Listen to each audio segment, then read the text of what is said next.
I actually had a conversation with a coworker during the George Floyd situation. She was a white female. Okay. And we were talking, why do you think certain things happen? Or we're just discussing the whole situation. Right? I try to get the answers that I want to hear. Like most people, and I appreciate this is a candid conversation with police, and most of them usually get defensive with questions like that. So I appreciate your full transparency, your ability to stand on your beliefs.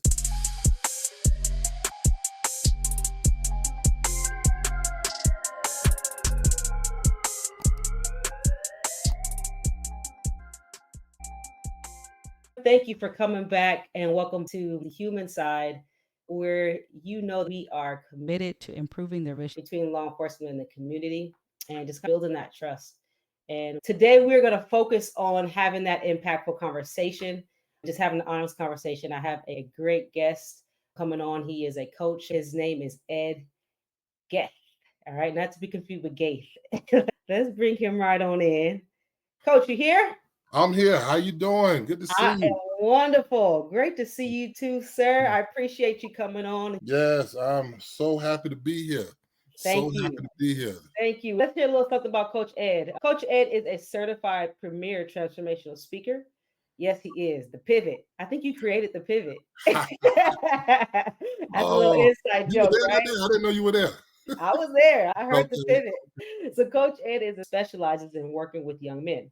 He is also a high school teacher and basketball coach. He gets great joy from helping young people grow and realize their potential. Coach Ed is also a husband to a hilarious woman, Maya, a father of 4, and a content creator. He and his wife, Maya, host a podcast on YouTube called Relationship Talks with the Geth. Woo, and it's hilarious, y'all. Y'all go check it out. And they plan events and getaways for couples. Coach Ed has a specific calling to fight against systemic racism that continues to oppress young Black men and in turn empower them to rise above and break the cycle of fatherless homes and incarceration. Man, I absolutely love that. Unfortunately, in my line of work, I come in contact with quite a bit of young men, specifically Black men. Now, it's usually bittersweet when you come in contact with them. You're doing your job or you're helping some type of a victim or a stakeholder who may have been victimized. Yeah. But at the same time, you come in contact with these young kids that just lack that direction or having someone to help guide them. So I love that you as a man and a Black man is committed to that. And I appreciate that. I want to say thank you for doing that because we need it. Well, I appreciate you. I do. We need it for sure. So let's just get started. Tell us a few things. Tell us something about you, Ed. Like, how did you grow up? Did you have any encounters with law enforcement? Just give us an overview, sir. I'm from the east side. I'm the East Coast. You're all the way up there in the west side of California. Yes, I'm from Norfolk, Virginia, which is a coastal town. It's a Navy shipyard town. It was like most cities to me during the 90s. I think I'm sure LAPD saw, but we got hit hard with the crack epidemic. Yeah. So I saw a lot of neighborhoods turn dilapidated and grew up seeing my share of crime, drugs, lawlessness, a lot of just scary things for a young man.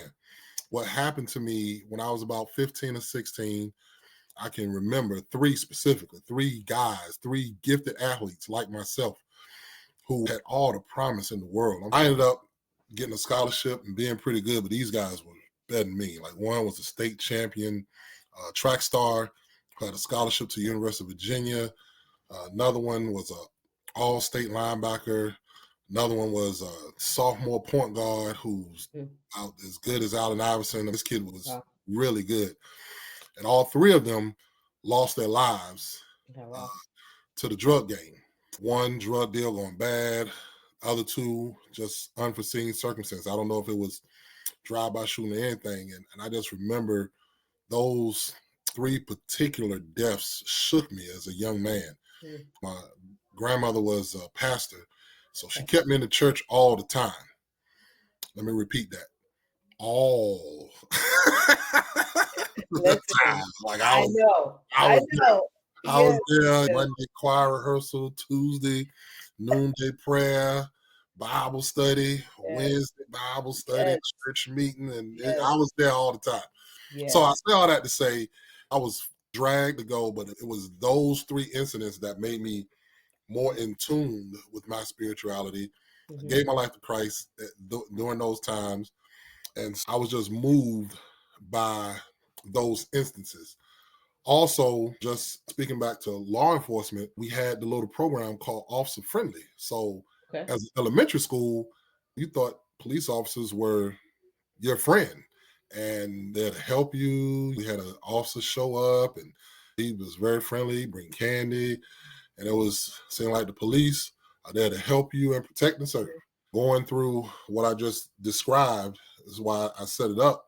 There was a lot of instances where police officers were just going through our neighborhood, and sometimes 4 and 5 cars would just pull up while we're playing basketball on the court and question everybody, maybe frisking everybody, making people lay down on the ground, sometimes being a little rougher than what we felt was necessary. And so then that gives you a more antagonistic. Now, when the police show up, now you're tense. Now you're like, who they coming to get?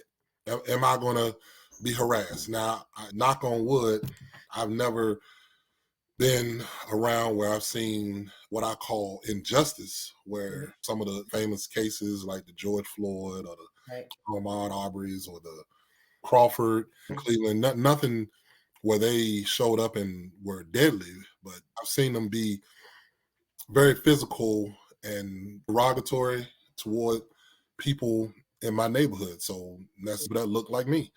So it did give that perspective. And then you hear NWA, and now you get even more of age. I'm sure you right. Oh yeah. in LA. Yeah, definitely. We rock with NWA boy. We felt them over on the East Coast when they had F the Police, boy. We was like, yes.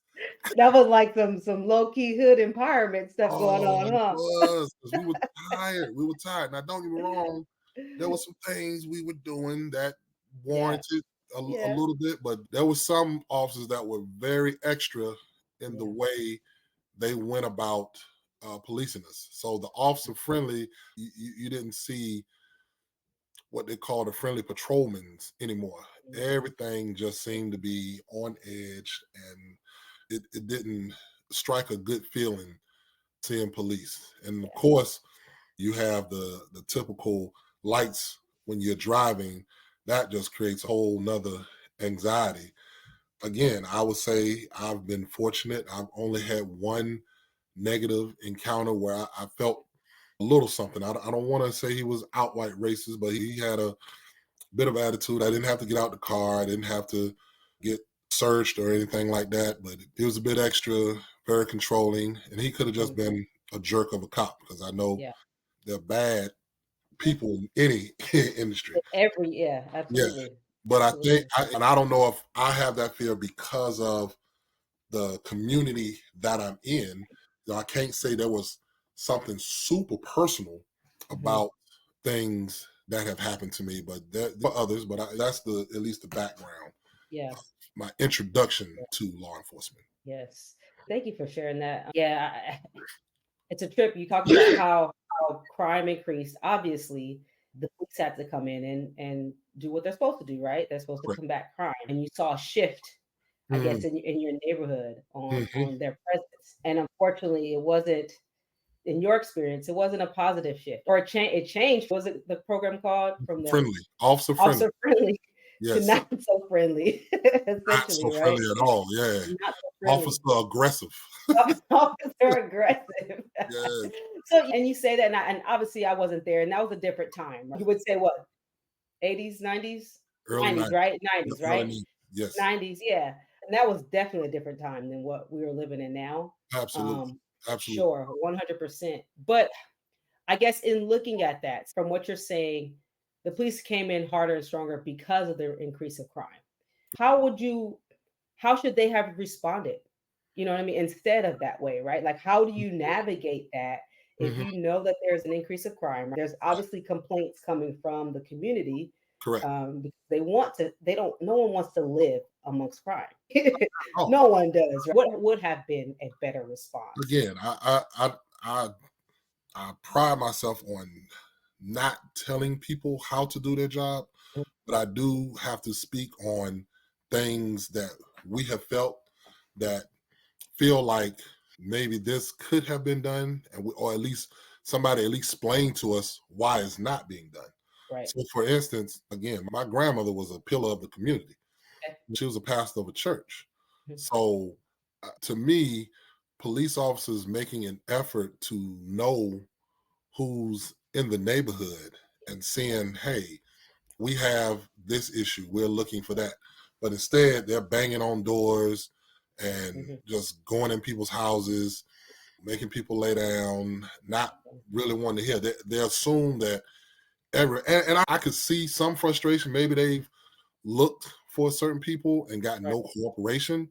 But Yeah. to me, I feel like when you sign up for certain jobs, it doesn't mean you have to become more hardened, because what you do is you sweep everybody into a vacuum of that they're all going to treat you like, Generalize. yeah, they're going Hmm. to generalize you because we feel like you're generalizing us.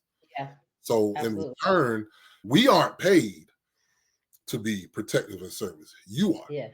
Right. And so I'm not saying you in particular, but I'm I know. speaking I know in, what you mean. yeah, that you guys are paid to have that job. Probably not paid what you should. I'll admit, I get it. I get it. Listen, that's it right now. Make it very clear. There's no price worth my Yes, life. You know what I yes, mean? There's no real price they can put on my exactly, life. Just throwing it exactly. out Yeah, there. exactly. But there is a job that I feel require a certain level of decorum, a certain level of being attached to your community. Like if this Mhm. is the community that you are protecting and serving, I think you should know the people that are worth protecting and serving, and not take everybody as a potential perp, everybody as a potential suspect, because I think that's how everybody feels. I think Mhm. everybody feels that way when it's a constant barrage of aggressiveness. Mhm. And also, I, I'm just keep it 100. I believe police Mhm. need sensitivity training. They need to Okay. understand why the people are in the situation they are in. Do we want to be in poverty stricken, crime ridden Right. areas? A lot of us didn't have choices in where we could live. We had to live where we could afford, we had to live where there was availability. And a lot of it was, not great neighborhoods with great schools and communities and Yeah. swimming pools. Lack of resources. Yeah, Yeah. lack of resources. Yeah. So yeah, you have people that are trying to make ends meets. You have people that are frustrated. You have people that are depressed. You have people Hmm. that are drug users, Hmm. not because they want to use drugs to commit crime. They use drugs to escape life, and Cool. the dependency on that drug forces them to commit crimes. You have drug dealers Right. who probably tried to work an honest job, has Hmm. seen their mother work herself to the bone, Hmm. don't have a father to show them that, hey, there's the value of hard work. All they know is the value of a dollar. Yep. They see that drugs will give them that dollar. Yep. So they're not thinking that, you know what, honest, not honest, this is the way because society hasn't given me many opportunities. So Right. what I'm saying is, if an officer, not that I'm not hoping, I'm not asking officers to do a lot, but that Mhm. understanding Yeah. sometimes will let them know that, okay, if I come to this guy more on a humanitarian side, then I'm trying to get this big raid, this big bus. So I'm gonna take him and his whole crew down by any means necessary. I don't care if I got to shoot up his grandmother's house. I don't care if I got to beat him up in front of his kids. I don't care. He's scum and he has to go there. That sort of antagonistic Mhm. relationship, I think, creates the dynamic we see when the police Yeah. come in the neighborhood. Yeah, and it's unfortunate. I don't like when people in the community feel that way. It's Mhm. why one of the reasons why I wanted to have this podcast, right? So I can have these Yeah. conversations. Mhm. One of the things that I do is I go out and I actually interview just strangers on the street, and I don't tell them I'm the police. I just engage in that conversation. That's cool. And the purpose is I want to create a positive interaction because we have Mhm. so many negative interactions, like the one that you're speaking of. And Yes, I guess just to give you some hope or glimpse, I can only obviously speak for the officers that I work with. of course. This country is made up of millions. I don't have the exact number, but hundreds of thousands of officers, and they are all exposed to different things, and they don't may not have that exposure like you're saying. So I also interviewed police officers on here, Mhm. and I had an officer on here, and we had this same discussion, and we talked about how um, the young kids, because we have a problem here in LA with smash and grabs. I've seen it. See, here's the thing: when stuff happens on a whole nother coast, Yeah, you get. I think my perception, because I'll talk to somebody who's there, and they'll say either it's as bad as it's being portrayed, or it's not as bad because it's they're bad. living it. So it's sensationalized over here. You just said they just smash, grab whatever they can, and get the And heck out of bone town. out. Yes, sir. They've gotten better at security, especially in those areas like Beverly Hills and Rodeo. They've added extremes amount of security now, You would have thought they but would have had. they have real police out there now. Yeah. But it's an issue that we're having just all over, not just in these rich areas. And we were discussing that. Like a lot of times these kids are doing this because one, they want the nice things like everyone else. Mm-hmm. They want the nice things like everyone else, and they may not have the resources, the support that's going to help Mm-hmm. them help put them in a position Mm-hmm. to be able to work and get those nice things. I can't speak for every officer, but I know that I have had conversations with other officers about the reasons as to why crime happens. I'm not going to sit here and say that every officer has that. I'm not, because I don't know, right? But I hear what you're saying, and I think it's good. And hopefully, the officers that watch this, they can see this and maybe think about that. It doesn't mean that you have to stop doing your job. You still have Not a at all. responsibility. I'll be the first to tell you, as a mentor to many young Mhm, Black youth, mhm, I have lost as many as I have saved. It's mm, heartbreaking every time. It's heartbreaking when I know this kid is, I'm not reaching him. He's not listening. He's not willing to be educated. I don't know. The pain is too deep. And I'm just like, the system is going to take you, son. I don't know if you care, and maybe you mhm, don't, mhm. but it's definitely not going to go how you think it's going to go. And I've had many conversations like that. So I do get that you have to have the mentality that everybody's not going to be saved. Yeah. You have to have the mentality that I know we're trying to get to the root of what causes crime. Mhm. However, crime has to have consequences. Like Yeah. that, You're there has right. to be Yeah. repercussions for what you do. Now, can there be rehabilitation? I don't think we focus enough on that part. Mhm. I don't think there's enough to like warrant, okay, even if we make sure they get what they deserve, can we still figure out what does it take to Mhm. change this path that you're on, Yeah. even if you got to get locked up. Hopefully, there are services inside of the jail, which we do not have. Let's be honest. In our Mm, jail yes, system, it's yes, not. Unfortunately, it's not really set up for right. rehabilitation at all. No, Actually, I'm not gonna not, say it a little bit. It's mm, not set up no, for no. rehabilitation, which is a So, problem in itself.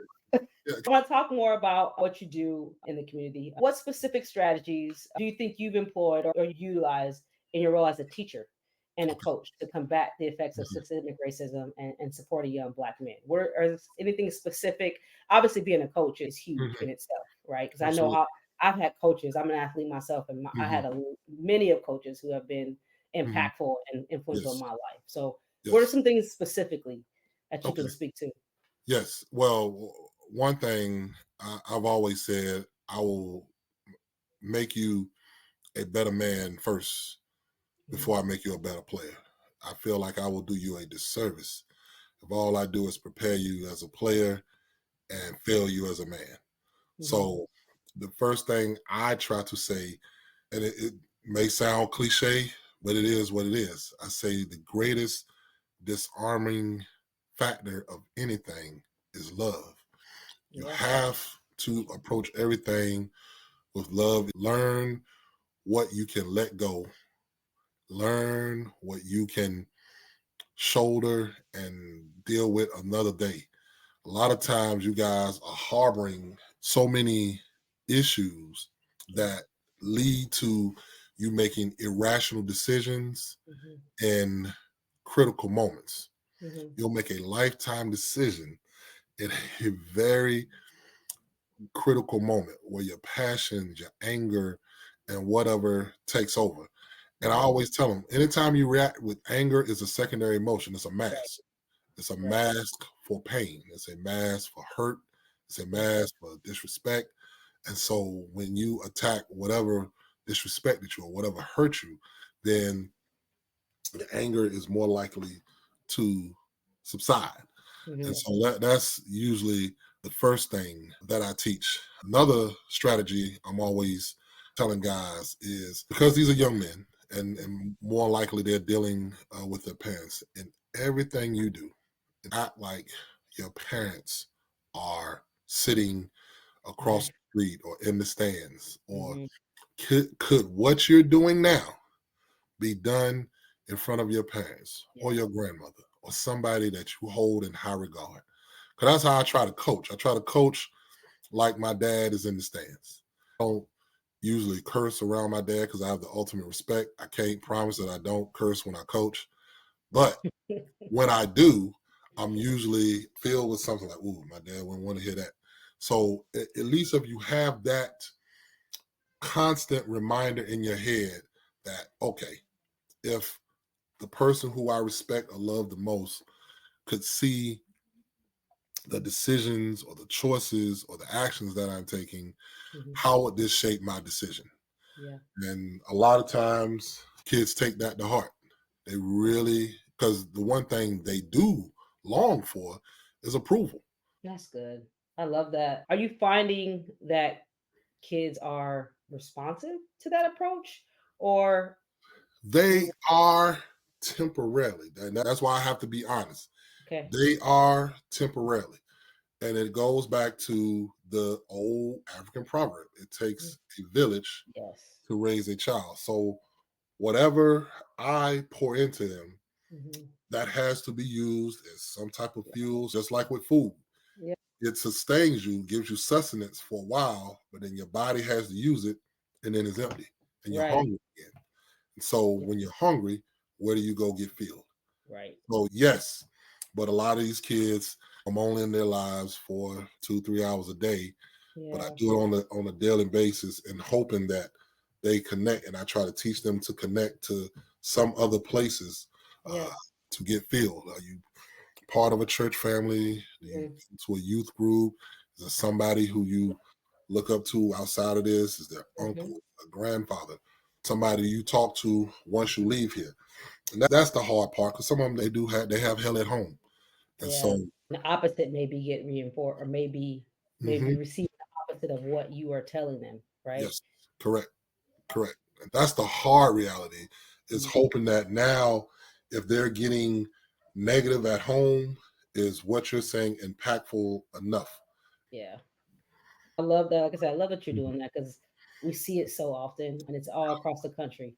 Yes. And you mentioned there's a huge rise in fatherlessness. Ultimately, I think the lack of families, period, is Yes. contributing to all of our problems as a society as a whole. Just having that family unit, it makes a Mhm. difference for And sure. I get that a lot. I got to shout out Leon Edward Geth. I don't usually call his first. That's my father. He was the man who broke a generational curse in our Mhm. family, because Mhm. he didn't have a dad in the home, and so his one of his things was, he said he saw his mother was stressed. He said he Mhm. never wanted to put, like, his children were to never deal with having to deal with a mother that was stressed. So that has always stirred me. I think what you explained about your father definitely it shows through you Thank because you. you're doing exactly what your dad did. And the hope is that, like you said, the young kids that you're teaching, you may Yes. not be their father, right, by blood, but Right. just seeing that example, I absolutely believe that is going to have Mhm. an impact. And so I applaud you for doing that. I think it helps us as society Yeah. for sure. For us as law enforcement, it helps us. Now, based on your experiences and Mhm. your insight, what advice would you give to law enforcement officers to help them understand and counteract the systemic biases that affect young Black men or the issues that affect young Black men? What advice would Mhm. you give to law enforcement? Well, I'll first off by saying I've been fortunate that working in school. And I don't know if they have these over in LA. We have school resource officers. We call them SROs. We had them, and after what was it the George Floyd incident? I think it was. They removed them. Can you believe it? But they're fighting to get them back because it's been crazy ever since. I'm sorry, I'm gonna cut you off. That's I, Yeah, I it's don't. crazy. I think you It's gotta have them. I think you gotta have them now. listen. Defund the police got rid of them, and now they're begging for them back. Listen, listen. I'm fighting systematic racism, but I will defund the police. I would choose a better slogan. I think Yes. I get where they were going with it. Yeah. I just think, well, that's a whole. Right. We can talk about that later. We'll I do would one say question at a time. I've been blessed with some good SROs Mhm. to that really care about kids and really do well. I've had a few sketchy ones that I could tell show favoritism. Mhm. I would say one, you have to check that. You have to check what you have been told. And I always try to look for the good in everybody. I Mhm. always try to tell them, listen, that kid that you think is a POS, somebody loves them somewhere. Right. Right. I Right. don't know That's who it somebody. is. It ain't us, but it's It ain't us, somebody. but somebody love them. Somebody loves this kid, and we got to figure out what it is that they love about him, and let's Yeah. try to see that He in has value. He has value somewhere. yes, Yeah. by somewhere. Let's see that in how we handle him. I, I've always felt a good history lesson always helps. Yeah. Like, know if you work in Oklahoma, you Hmm. should know about Tulsa. You should know Yeah. about it. You know what I'm Yeah. saying? You work in Right. LA, where you at. You should know about Rodney King. You should know about the Watts riots. Hmm. You should know about, and you should know what the heat is, like what the Hmm. emotion is, or what the temperament is from the Hmm. people coming from that. So you can go in knowing what you're up against. Yeah, I like And that. that way you don't build a wall thinking that you already are perpetuating what they think you are. If you're from Virginia, you should Hmm. know what happened in Charlottesville just recently. You should Hmm. know these things that happen that affect the climate of the area you live in. And I feel like anytime you go in with some type of history lesson, it lets you build what I call a cheat sheet on how you should respond to people, how you should treat respected members of the Hmm. society. Just knowing the lay of the land, I think, will help any officer. Yeah. You'll be able, I think, to patrol neighborhoods better. You'll be able to approach people better. To Because you me, have a better understanding. right? Yeah, a better understanding. And I think as you get more understanding, it Hmm. can produce empathy. Yes, that's what I was going to Right? say. Yep. It produced empathy, and Mhm. I'm a sole believer that it applies to both sides. I absolutely think that as law enforcement in certain areas, we can definitely show more empathy, but I also think the community can show more empathy. Empathy is not one that people really think law enforcement They don't connect the two, right? don't connect the They two. don't necessarily I'll be the first one that's guilty to say us on the other side, we normally paint people with a broad brush. I yeah. know we had several conversations until you told me you were LAPD. Threw me off. I'm like, whoa, she don't talk like a cop. Usually you can kick out cops even before they tell you that they cops. And I'm like, oh, she's not a cop at all. She's sure. And I I ain't, love that. you know, I love that. you start having that like, she must not be a good one. I don't know. Yeah, in LA. Oh, now I'm No, no, excellent. no. I'm just saying, I'm just messing with you. you feel like I'm LA, messing with you you. got to be on your toes. Or you got to be a jerk. People think that Yeah. all cops are jerks, and we're not. And that's why I love. That's why this. I was thinking of the title, the humans. Mm, I want people to see we're human. We're yes. normal like everyone else. And I love Yes. that you said that, Ed, Mhm, because like I said earlier, I want to go out and I speak to just strangers, and I don't tell them I'm a cop. I do that mm. on purpose. I Yeah. want them to experience me just being a normal person. Just like Yeah. you said, when you're like, wait, she a cop. Hold on now. Hold on. She must not be a good cop, but she's cool. She is not She's a jerk. cool. She's nice. Right. She's friendly. She Exactly. smiles. Exactly. But you know what? I'll say this till the cows come home. There are so many other good officers that are like me. And they're not just black. You know what I Mm-hmm. mean? Some people say, Mm-hmm. well, you just saying that because you're black. We're both black and we get along because we have that cultural connection. Right. No, they're not. And I'm not saying that Mhm. every single officer is good. You will never hear me say that because they're Right. humans. Right. And all humans, we're all flawed. Right.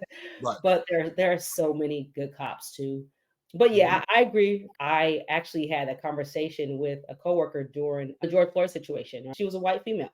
And Okay. we were talking, why do you think certain things happen? Or we're just discussing the whole situation. And obviously the racial aspect or Hmm. concerns of that incident. Right. And one of the things that I said to her was, and she even agreed, was that sometimes I know even within our department, you get people that come from, so there's I don't know if you heard of Orange County, but it's a predominantly white and or Hispanic, but mostly white city. Hmm. And I was basically telling her, like, hey, we get some of these kids that come from Orange County or they grew Hmm. up in a predominantly white area. They may Hmm. have had one black kid that went to the school and he was on the football team. You know Wow. what I mean? And then now you throw them into South Central That's all black. and it's black and Hispanic. It's mostly minority. And the only thing they've seen or they know is what they've seen on TV. And so they have this perception if that's who we're dealing with here. And they're going to have this idea on how they approach and interact with them. Now, is that the case for everyone? No, Right. but I think it's a problem. But like you're saying, if they learn the history, they Mhm. learn the history of what happened, Right. then hopefully they'll have a better understanding and they'll be able to interact better. You know what I mean? If No, I that's, agree. I agree. I love that, and I agree with you 100%. And I haven't heard anyone express it like that, but I Mhm. absolutely agree. And that's great advice. That I hope that some of our officers that are watching can take that. Yeah. And And have me back on in time. I'll talk to any officer, even the ones listen, that are not so cool like you. I pride myself on being a conversationalist, yeah, and yeah, even if you are just hardcore staunch law and order, and I'm like, yeah, okay, yeah, yeah, we'll talk about it. yeah. And that's how Yeah, you learn and grow from each other. That's how yeah, you learn and grow. That's how hmm you learn and grow. So I've been asking you a ton of questions and I yep, appreciate it, yep. but I want to give you an opportunity because I know Okay, people like to ask officers questions and I'm going to we answer them as honestly I possibly can. we do. So feel free. What Okay, was there anything you like to know about me or from me or anything that you just had a question you always wanted to ask? I would be remiss if I didn't. And I know we done built this great friendship, but I gotta ask you one of Okay, them hot seat questions. bring it to Hot me. seat questions. The view on our side of Hmm. people that are not in law enforcement is that Yeah. law enforcement will always look out for each other, right or Okay. wrong. Even the good cops. We believe that even, like, for instance, George Floyd. Hmm. I don't know how many of us, two, three others that were watching him put his knee on his neck Hmm. for 8 minutes. Yeah. If they were good cops, Hmm. nobody just got to him and said, "Hey, come on, man. I think he learned his lesson. Like, I think Yeah. that's enough. Like, Yeah. he's not doing anything. We got these people watching us. They're recording us. Like, come on, man. Get up. Right. Like, Yeah. for real. Like, hey, if I gotta have a problem with you, Hmm. for you to do the right thing, then we just gonna have a problem. But I can't keep watching this. Yeah. What, like, does that exist? Is there validity to that in I'll what say do you call it, the blue wall?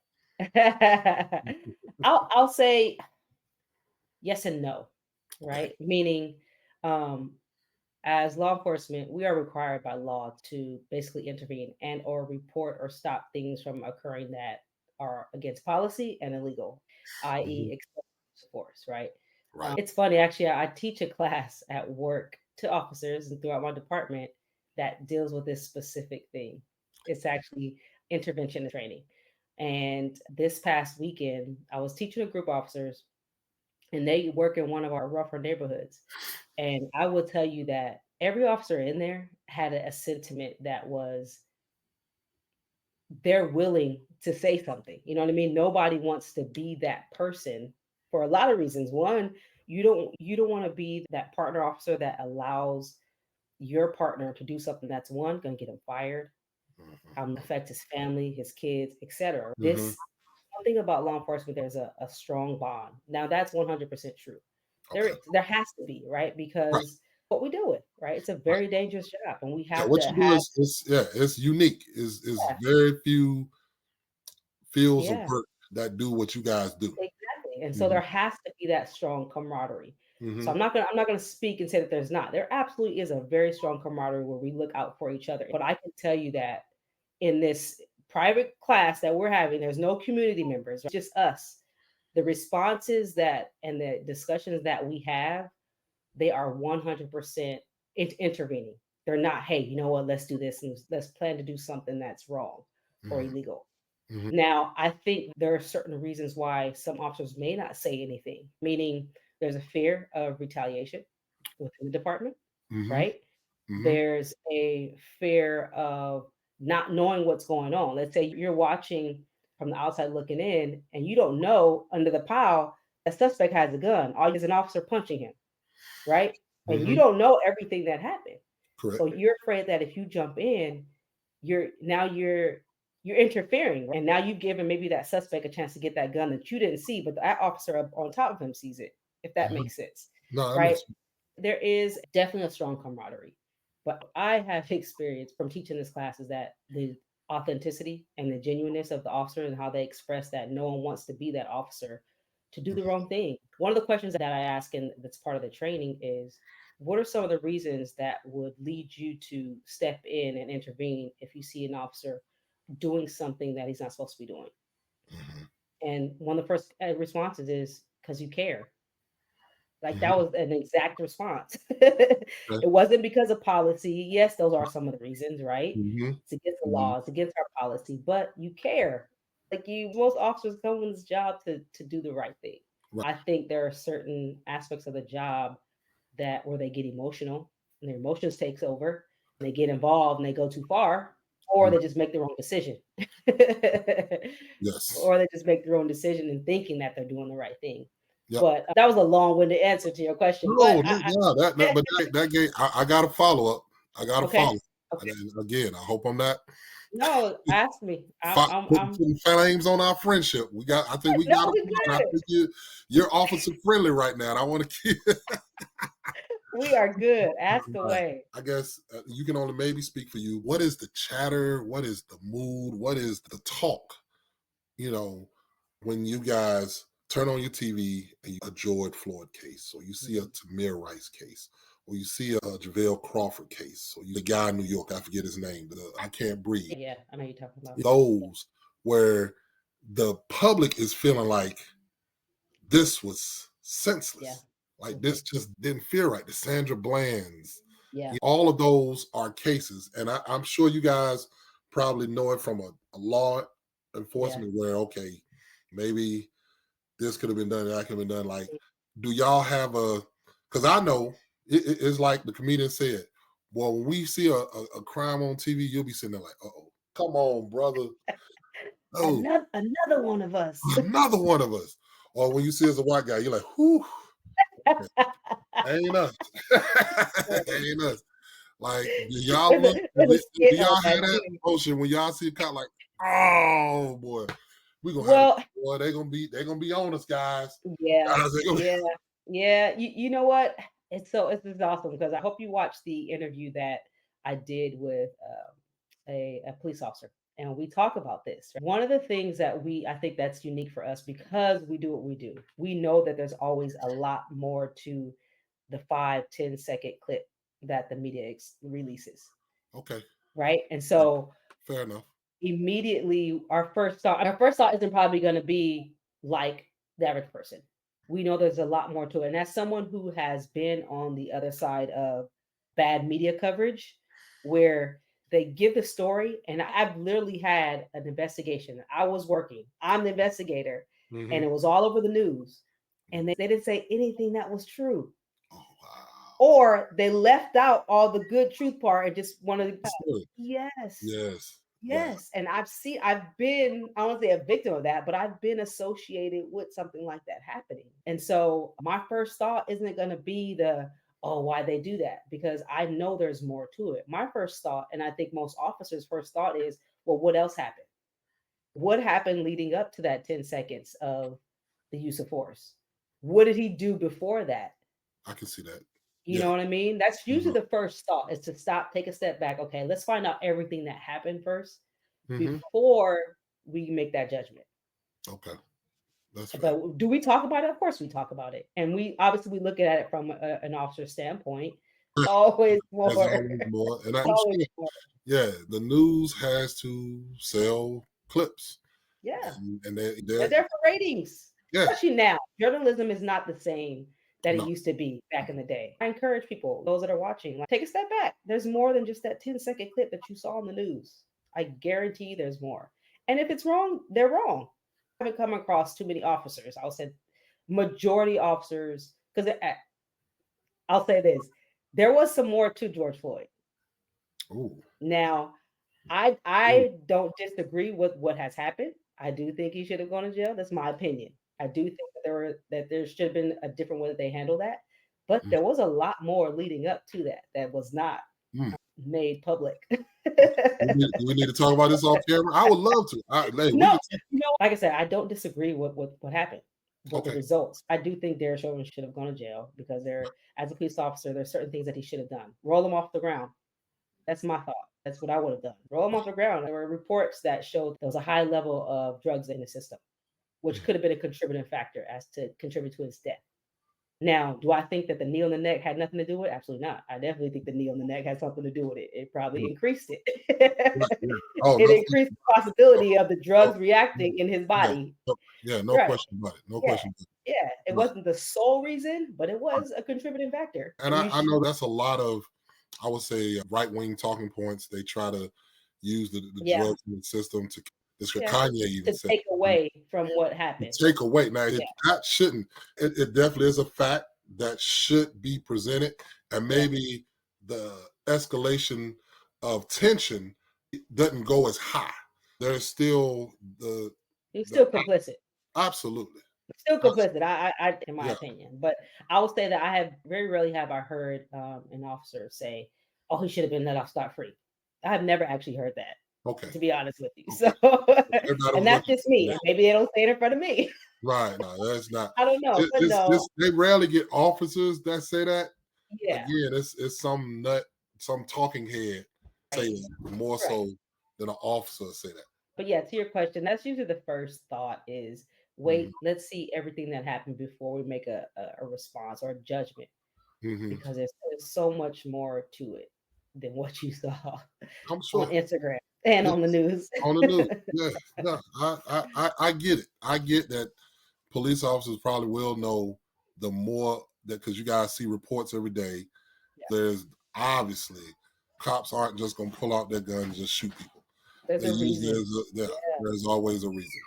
There's a reason why we do the things that we do. 100%. But yeah. That's a good question. I love those. Are good hard questions. Listen, I try to get the answers that I want to hear. Like most people, and I appreciate this is a candid conversation with police, and most of them usually get defensive with questions like this. So I appreciate your full transparency, your ability to stand on your beliefs, and like you said, hey, listen, we know there is more. So I like that. You're not being standoffish. You just saying what the facts are. I can always appreciate that. So I guess I'll be gentle this time. How long have you been in? How long you been in law enforcement? So about 15 years, a little over 15 years. I can't believe it, but a little over 15 you in there. Like you, I'm gonna just be honest. You don't fit the cop profile. I'm gonna keep saying it. I'll give you the Cliff Note version. Basically, in the third grade, remember the DARE program? Yeah, absolutely. Okay, so in the third grade, the DARE program came to my school, Hmm. and my interaction with the deputies that came was just so good. I fell in love with officers right then and there, and I was like, I want to be a cop. Got you. That Okay. was essentially it. And obviously, as I got older and I Hmm. started to see some of Hmm. the issues within our justice system, I wanted to be the change that I wanted to see, just like you It said. is. And I I'm knew glad that you. there were, yeah, I knew that there were cops that could still be that hero that they were to me, right? So I wanted to go out and be that as well.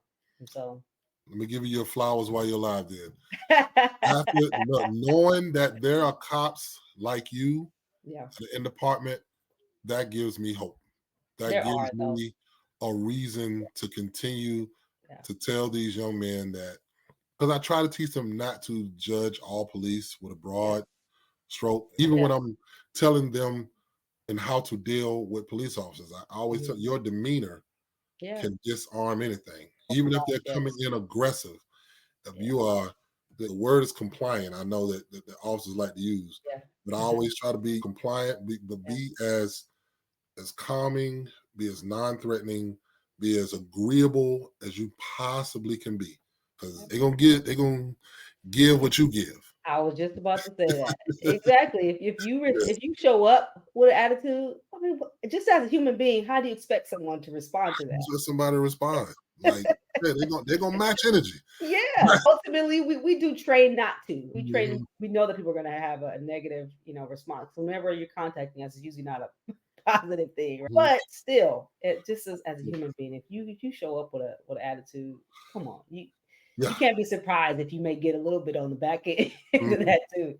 Uh-huh. And on the back end, I don't mean beating people up. I want to make sure, folks in the comments will say all kind of stuff. What she means back end? They gonna beat you up? No, no. One more question. What's the most, I guess, exciting thing you would think you dealt with as being a cop? Like, The you most had exciting. any movie scene moments you want, like in New Jack City chasing a drug dealer through the hood? You know, I Nothing like that. Listen, you know what? How we think of LA? Y'all, LA got an yeah, image it on the. is. It does. And I'm not gonna tell you that it doesn't. It happens. I've had a lot of exciting and crazy situations. One that I could share, let's say, well, I think my one of my first vehicle pursuits was pretty exciting. The adrenaline that's running is just crazy. But long story short, there was a car that was reported stolen and was parked in this area. And we set up undercover. At the time, I was working this unit where we did stuff undercover here and there, and it's called the Special Problems Unit, SPU unit. And we sat on the car. We was hoping that the people would come back. They were parked at like a beach. Okay. They would come. They would what we call dump. They'll dump the car there, the stolen car there, and go to the next neighboring community.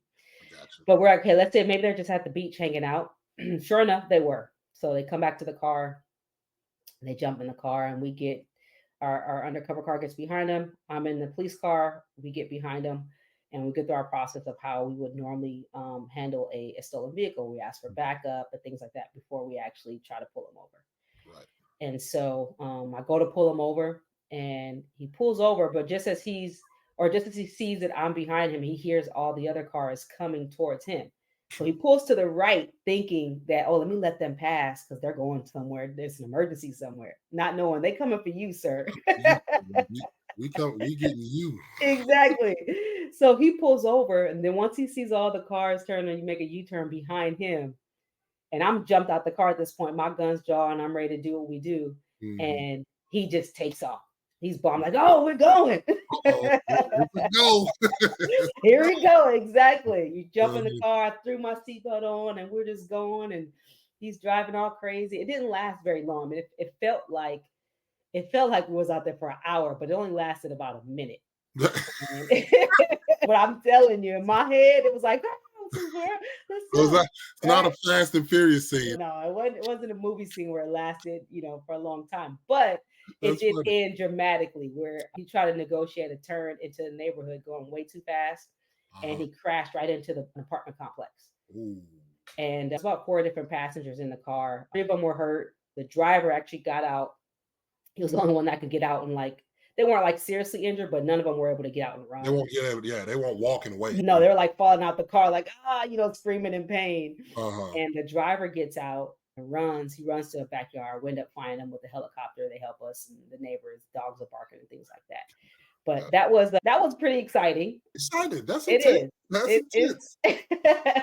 And Look, that was I'm my always first. thinking movies. Were you the one to run up and tackle him? There's always somebody that runs up. And, No, like, well, because the other you people in sound the to watch car, too many movies. because of all the people in the car, my first response was to get the people that were closest to me, and so we got those guys. Oh, you cared about the injured? Yeah, you're not a real cop. You're not a real cop. I'm just joking. Well, you cared about people? well, listen, they're right there. You run, that guy's already down the street and already, listen, we're setting up a perimeter. Well, we're going to catch him in a minute. We're going to catch him in a minute. You But see yeah. how people think. Listen, I'm telling. This is how people think. Oh, like she cared. No, but you know what though? It's funny you Look, say that. the human side. Listen, yeah, it's funny you say that, but I guess realistically, I guess even looking back, and we maybe even talked about this afterwards. We debrief everything we do. Initially, you're actually supposed to run after the driver because obviously the one that's running away. You don't know if the people in the car are being held against their will, essentially. He's the person that's driving. He's actually the person responsible for eluding police and trying to get away. But long story short, everyone was in custody that night. Everyone was in custody that night. But I appreciate you, Ed. We will definitely do this again. We'll make it even more topic specific, and this was just general first conversation. I want to express to anyone who's watching, like always, I am willing to have this conversation with anyone. All I ask is that it's respectful. The human side is we all have a human side to us, and I don't think we all do a good job of expressing that when it comes to the community and law enforcement. And so, like I said, my purpose is really to just improve this relationship and build the trust. If you like what you hear, leave a comment. Don't forget to go ahead and subscribe to the channel. Take a look at some of the videos that are posted. And if you want to have this conversation with me, like I said, honest and respectful. Okay. A respectful conversation. Just contact us at the email below in the show notes. And also, Ed, we're gonna link your podcast with you and Maya in here as well. If you guys want to see a lighter side, they're funny, but they got some good information. If you're married, relationships, they got some great information. Anything you want to say about your podcast, Ed, feel free. Yes, listen. If you guys got any topics you want to talk about as married people, because we love to see marriages thrive. We believe families and marriages are the stronghold of our community. So we're trying to repair as many as possible, keep many going as possible. Go to onevisionerc.com. That's our website, onevisionerc.com. And our podcast is Relationship Talk with the Geths. We're on YouTube. There we go. And I'll put all that information in the show notes on the bottom. Again, if you guys like it, if you don't like it, leave a comment. What do you want to hear? What kind of conversations do you want to hear moving forward?